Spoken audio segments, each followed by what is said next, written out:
jërë ngeen jëf mbokk yi yéen ñu baaxoo di ñu topp ci info15.com tey nag ñu ngi toog ak ki nga xamante ni mooy monsieur Ba Abdoulaye Ba nekk responsable APR moom la ñu fës a yéene séqal waxtaan laata ñuy sóobu nag ci biir waxtaan wi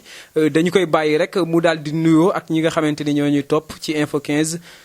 monsieur Ba ñu ngi lay nuyu nga bàyyi la nga nuyoo ak ñi ñuy topp ci info 15. asalaamaaleykum wa rahmatulah wa barakaatuhu waa info 15 maa ngi leen di nuyu bu baax. ñii di seet wala di déglu info 15 maa ngi leen di nuyu bu baax di ñaan yàlla ak yonent bi yàlla nañu yàlla yokkal jàmm ci biir Sénégal yokkal ñu jàmm ci biir Sénégal ak yokkute. voilà monsieur Ba nga nekkoon membre APR fii sax nga toogoon daal di wax ni génn nga APR mais jamono ji ñuy wax nii dafa mel ni dellusiwaat nga ci biir APR ñu bëggoon a xam ana lan moo waral nga daal di dellusiwaat ci biir APR. waaw monsieur Ndoye merci beaucoup sa question bi kontaan naa ci trop effectivement c'est vrai man maa fi toogoon ma ne la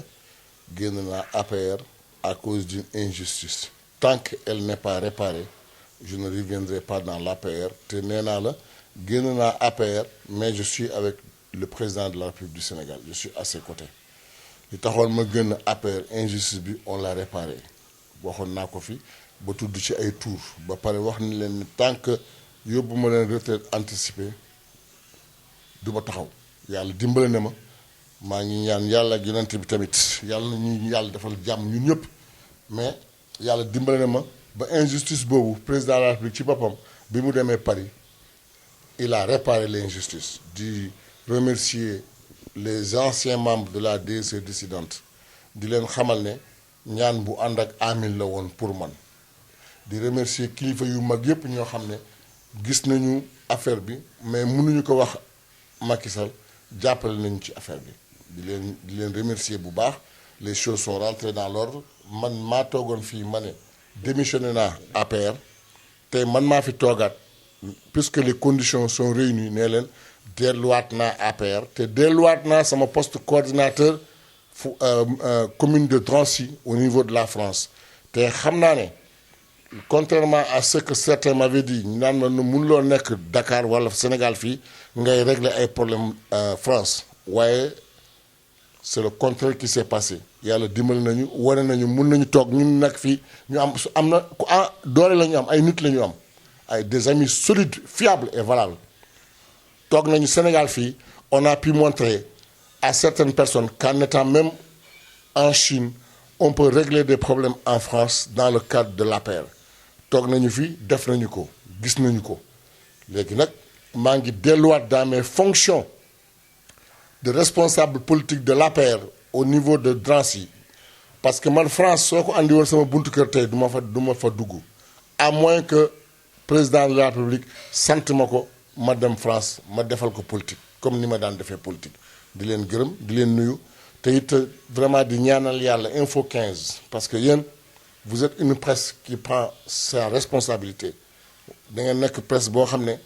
kenn mosu leen gis ngeen di wax ngeen di dugg ci yu ñàkk fayda ci lu amul bopp amul genn vous êtes une presse exemplaire di ñaanal info 15 yàlla na leen yàlla yóbbu ci kaw. voilà ci sa wax léegi comme ni nga ko waxee mën nga nekk fii di coordonner li nga xamante ni moo nekk ci diwaanu Tugal te ci sa biir wax ñu dégg nga ni France moom bu ñu ko indiwee ba ci sa buntu kër sax du tax nga dellu kon est-ce que di nga mën a nekk fii ba pare bokk ci DSE bi nga xamante ni mi ngi nekk ci diwaanu Tugal. waaw xam nga affaire bi c'est pas compliqué man bi may dugg APR fekkewuma biñ may def coordinateur APR Drancy fekkewuma ko xam nga tous les coordinateurs étaient membres de droit dans la DSE morte là man dama toog ñu woo ma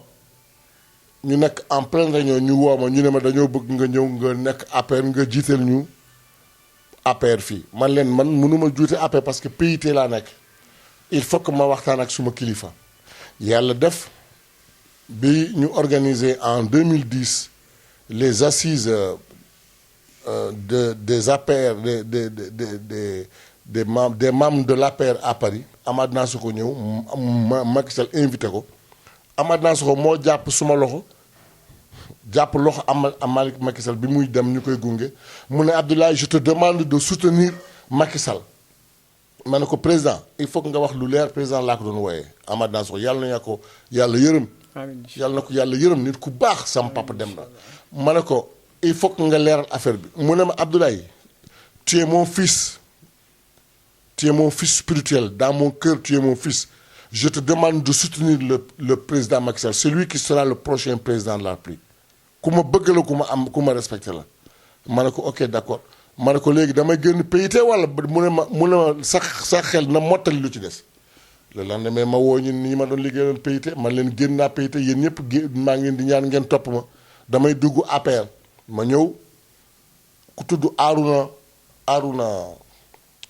Arouna Dia woote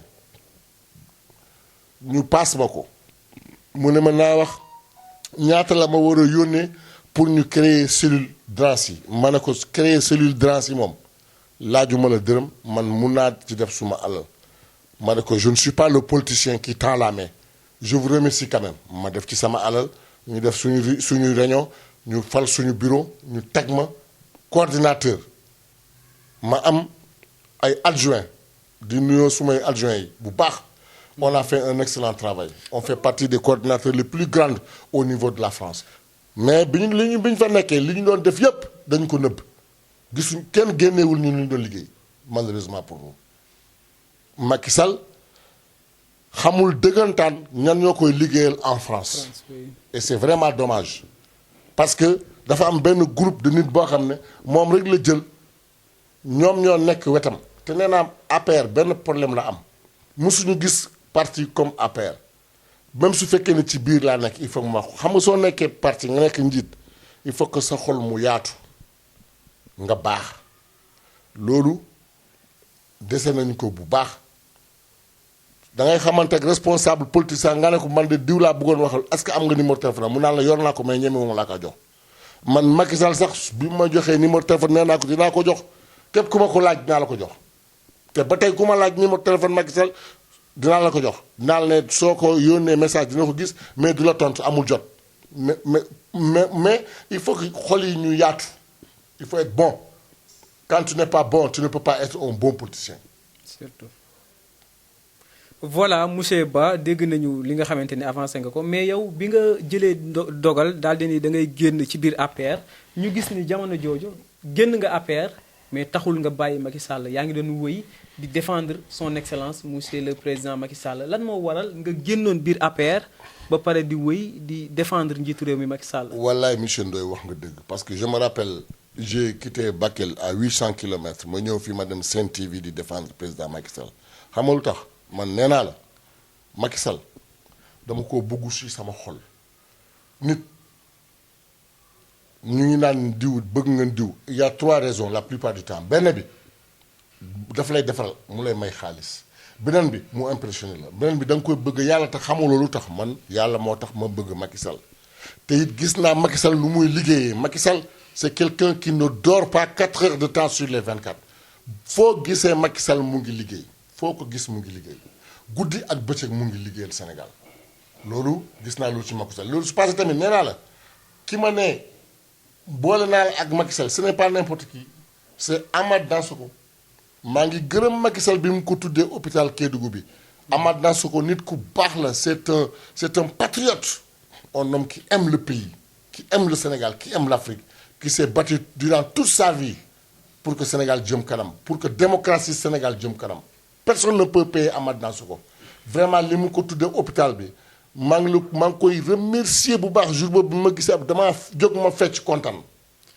monsieur Ba ñu gis bi nga génnee APR ba tey ci gëstu yi nga xamante ni jot nañ ko def am na ñoo xamante ni ay opposants lañu woon ñëwoon nañ seet si la ngir nga ànd ak ñoom lan moo tax àndoo ak ñoom nga dellu si waat ci biir APR. waaw dinaa la ko wax tey monsieur Ndoye parce que je me rappelle ñëw ngeen Bakel vous avez fait beaucoup d'investigations à Bakel vous avez même sorti des articles au niveau de Bakel mais man sam bopp bi ma génnee APR xam nga bon opposant soo day wut toujours ay nit ñu ko mën a dimbali. c'est normal comme dafa mel ni jigéen bu rafet dañ koy doxaan rek dañ koy wut rek c'est normal léegi nag man Bakel moom nit su fa nekkee nga gis lu ñu def ci biir Bakel grâce à Dieu, grâce au président de la République, grâce à honorable Ibrahima Babel Sall soo demee opposition c'est que amuloo xel. On est né à Bakel, on a grandi à Bakel. On a tout fait pour que Bakel ait ce qu'on a aujourd'hui. Yàlla dimbale ñu Macky Sall mi nekk tey président bi mu nekkee premier ministre man jiite naa manifestation boo xam ne dañu ko arrêté à l'entrée de Bakel jël suñu brassard rouge naan tant que on n'a pas deux routes bitumées tant que on n'a pas notre lycée du fi dugg ci biir dëkk bi. Mun nañu je vais le faire. En 2 mois votre lycée va commencer inchallah pour la construction li ñu waxoon yëpp mu def ko ñu gis ko tey Bakel am nañu ay route goudronnées yoo xam ne su la neexee nga taal sa magnétophone nga fecc pàccanga wala nga fecc ay xasaayit foofu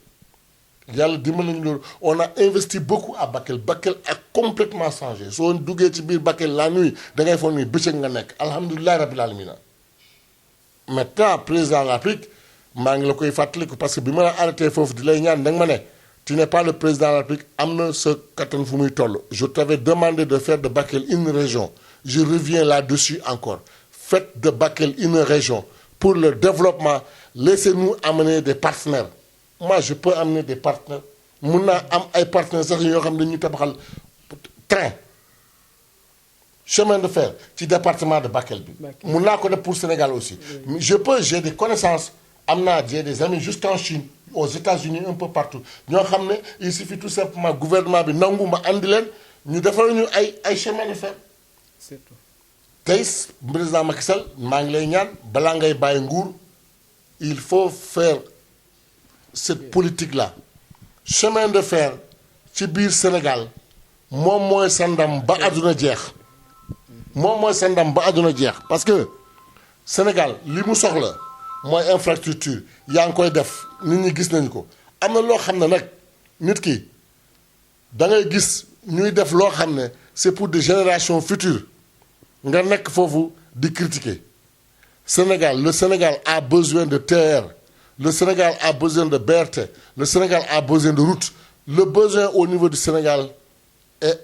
incommensurable incalculable dafa bëri yaa ngi def li ngay def. mais ba tey yow yaa ngi ci li nga xamante ni moom lañ njiitu réew mi def mais ba tey waxagoo ma lan moo tax ñi nga xamante ne ay opposants lañ biñ ñëwee seet si la ak yi nga xamante ne nii dig nañ la ko yëpp nanguwoo ànd ak ñoom nga wéy rek toog di défendre. xam nga man soo ma waxee Macky Sall rek soldat bi mooy génn moo tax sa question boobu sax waxuma ko xam nga tamit nit ki man bëgguma bàkku waaye wax dëgg yàlla maa ngi jéggalu nag ci ñoo xam ne samay xarit lañu samay nit lañu. foog nañu comme nee naa génn naa APR su ñëwee rek day nekk comme bu ak soos c'est pas possible man la ku juddoo Bakel mun loo dugg opposition su fekkee ne am nga xel bi ñu ñëwee bind nañu ko Facebook tontu naa leen li ma leen di tontu woo nañ ma wax nañ ma tontu naa leen li ma leen di tontu bi ma demee bi ñu ma ñëwee seet si wax naa leen tamit nee naa leen je n'ai rien contre l'opposition opposition dafa war a dund sax mooy tax démocratie jëm kanam waaye man personnellement mënumaa génn ci Macky Sall te soo duggee opposition génn nga ci Macky Sall man mënumaa génn ci Macky Sall je ne peux pas am na ñoo xam ne en France ils ont démissionné et ailleurs ba ñoo démissionné ci saa si ñu naan la man je rejoins tel camp man mënuma ko maa ngi respecté ñëpp nag. ñoom si je me trompe pas am na ay dig yoo xamante ne yu am solo la yoo xam ne jotoon nañ ko def. waaw ne sam papa nee na bés boo demee ba nga xam ne da ngay le jour où tu échanges ta dignité avec de l'argent, tu n'es plus un être humain. Man, je suis père de famille. J'ai des enfants qui ont la même taille que moi. Imagine-toi devant mes enfants, ma famille, nit ñi ñëw proposer ma alal ma dugg ci ñoom parce que dañ maa proposé alal. Je perds ma dignité. Je n'ai pas accepté. C'est tentant nag li ñu ma proposé c'est tentant mais je n'ai pas accepté. Franchement, c'est sans regret. te man ñu bëri dañuy toog moi j'ai vu des gens qui ont écrit un article sur moi en disant que le président Macky Sall m'a donné 80 millions. Le président Macky Sall il m'a jamais donné même 80 000 waxuma la 80 millions. Président Macky Sall il ne m'a jamais rien donné. C'est moi qui ai donné tout au président Macky Sall ba maayale ko sama tànk mu damm ci li may liggéeyal Macky Sall ñu bëri ñu mel ni man tamit ñu ngi fii ci biir Sénégal j'ai pas à me plaindre maa ngi sant yàlla bu baax di gërëm samay famille nag di gërëm sama jabar di koy gërëm bu baax a baax yéen ñi ñëw ngeen Bakel vous avez vu ma famille di gërëmaat sama jabar bés bu nekk